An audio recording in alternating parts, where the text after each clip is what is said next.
അതായത് ആ എട്ടാം പ്രതിക്ക് വേണ്ടി ഒരു വക്കീൽ, അതിലൊരു പ്രഗത്ഭനായ വക്കീൽ വാദിച്ചതുകൊണ്ടാണല്ലോ അദ്ദേഹത്തിന് ഈ ഒരു വിധി നേടാൻ പറ്റിയത്.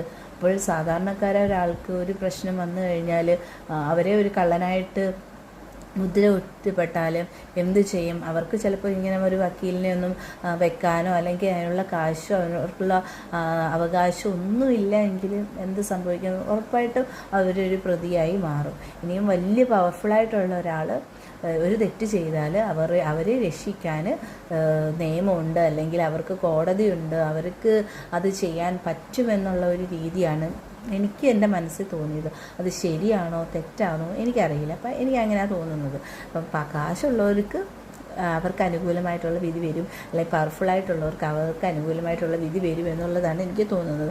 പിന്നെ ഈ പബ്ലിക് പ്രോസിക്യൂട്ടർ എന്ന് പറയുന്നത് ഗവൺമെൻറ്റിൻ്റെ ഭാഗത്തു നിന്നുള്ളവരാണല്ലോ പബ്ലിക് പ്രോസിക്യൂട്ടർ എന്ന് പറയുന്നത്. അത് ചിലപ്പോഴും ഈ മിക്ക കേസുകളിലും ഗവൺമെൻറ് വാദിക്കുന്ന കേസുകൾ പരാജയപ്പെടും എന്നുള്ളത് എനിക്ക് തോന്നിയിട്ടുണ്ട്. കാരണം